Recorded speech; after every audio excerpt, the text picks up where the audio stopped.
تتنزل عليهم الملائكة ألا تخافوا ولا تحزنوا وأبشروا بالجنة التي كنتم توعدون. الله.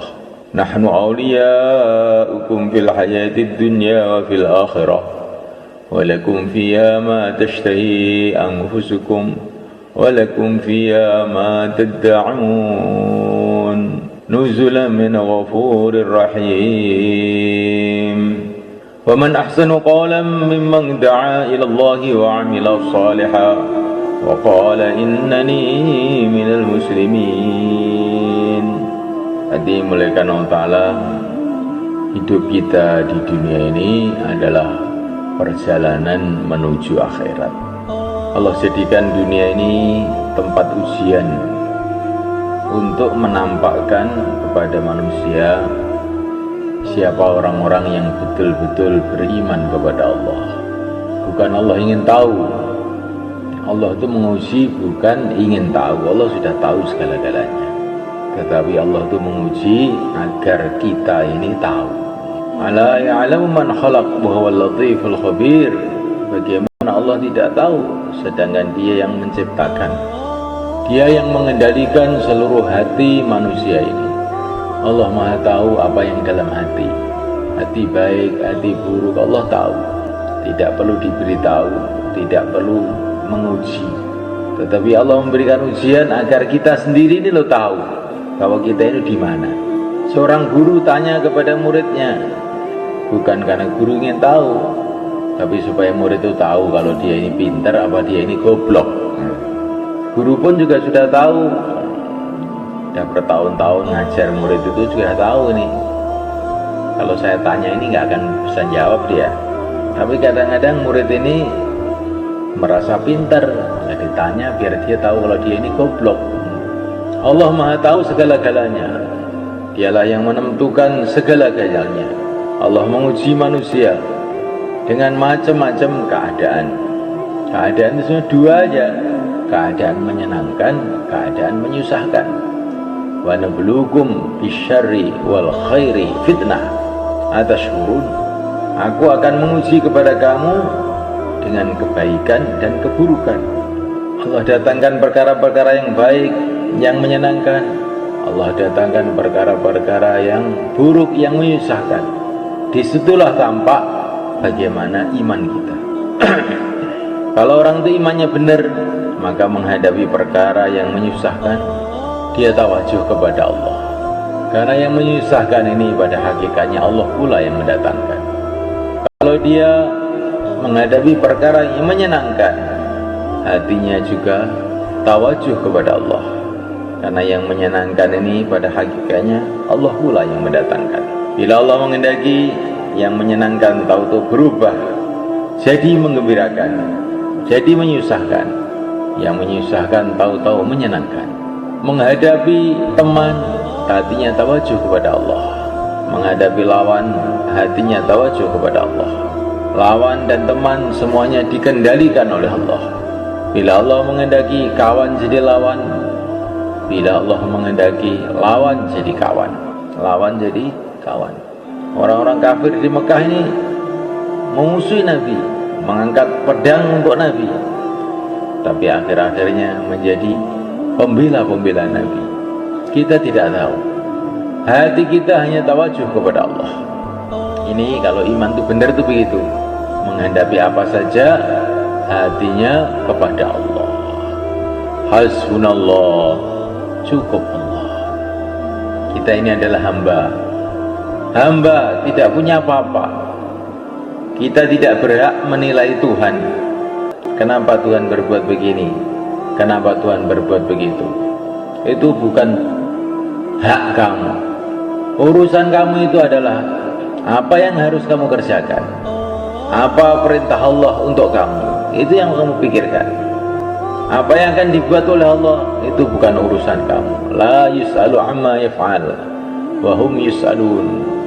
Kamu tidak berhak untuk bertanya kenapa Allah berbuat begini, tapi kamulah yang akan ditanya oleh Allah.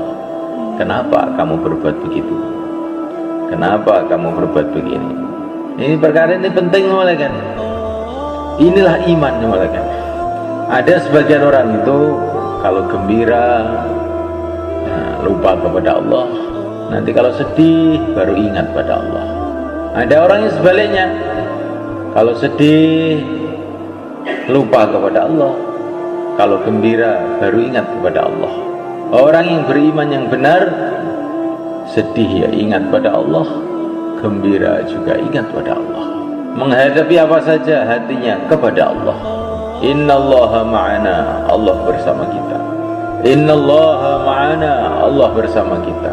Itulah pelajaran dari yang mulia Nabi Agung sallallahu alaihi wasallam kepada Sayyidina Abu Bakar di Gua Thaur ketika dikepung oleh musuh dari segala arah.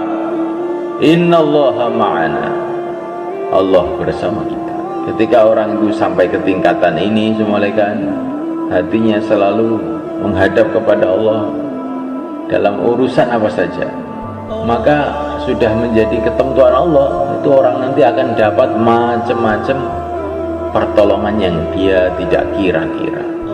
Selagi manusia itu hanya terkesan dengan makhluk, gembiranya dengan makhluk, susahnya dengan makhluk, maka dia tidak akan dapat pengalaman iman.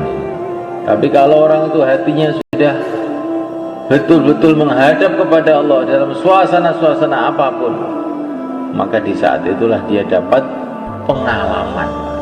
pengalamannya orang ahlul iman, pengalamannya para nabi, pengalamannya para sahabat. Kapan para sahabat dapat pengalaman-pengalaman hebat-hebat itu?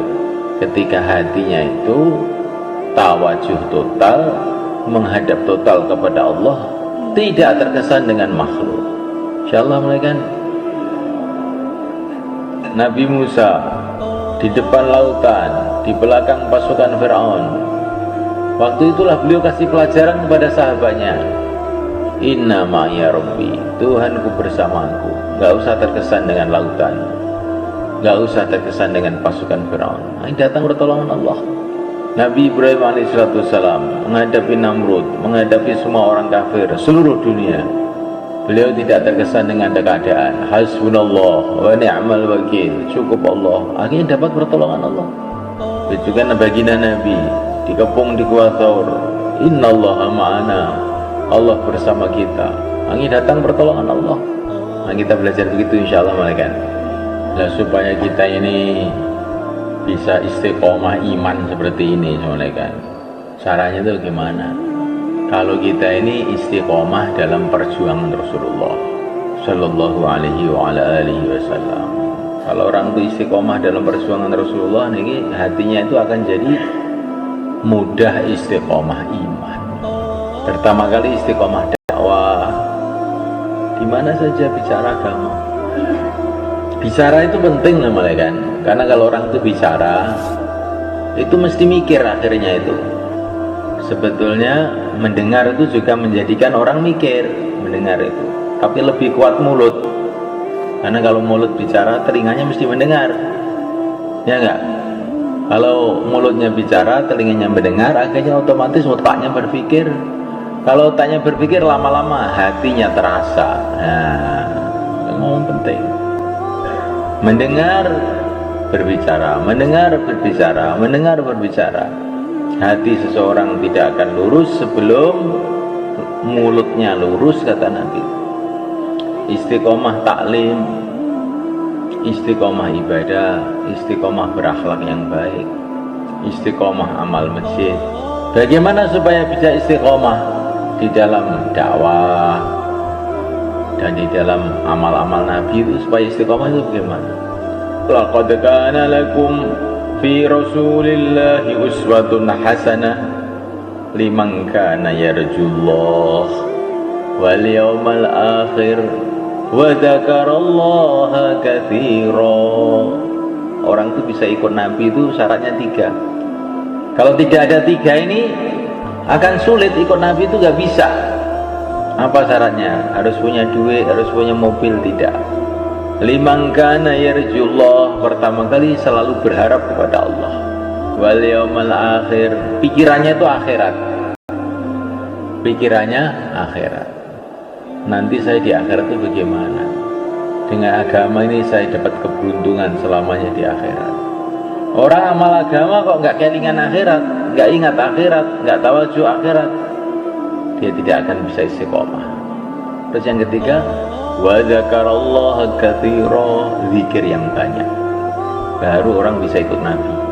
Insyaallah boleh kan? Itu sebatas akan derek Kanjeng Nabi, manah niki harapannya hanya kepada Allah. Walaupun dalam kesulitan bagaimana, berharap terus kepada Allah. Allah itu mudah saja bagi Allah untuk merubah segala-galanya. Harapannya kepada Allah. Terus harapannya itu ke akhirat, pikirannya itu akhirat. Saya ini mau ke akhirat, maka saya harus bangun akhirat saya.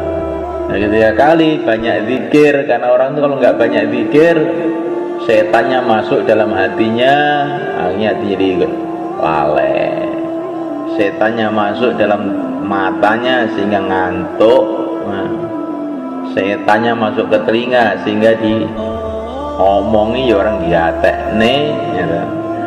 Setannya masuk di perutnya sehingga ingin makan haram, subhat-subhat, si penting boleh mangan. Nah, zikir itu penting. Zikir yang sebanyak-banyak, bukan zikir sekedar zikir. Wa dzakarallaha katsira, zikir yang banyak. Tanpa zikir yang banyak orang nggak akan bisa istiqomah dalam ikut Nabi. Maka untuk supaya bisa begini, bagaimana bisa harapannya terus kepada Allah terus, pikirannya ke akhirat terus, zikirnya yang banyak. Insyaallah kan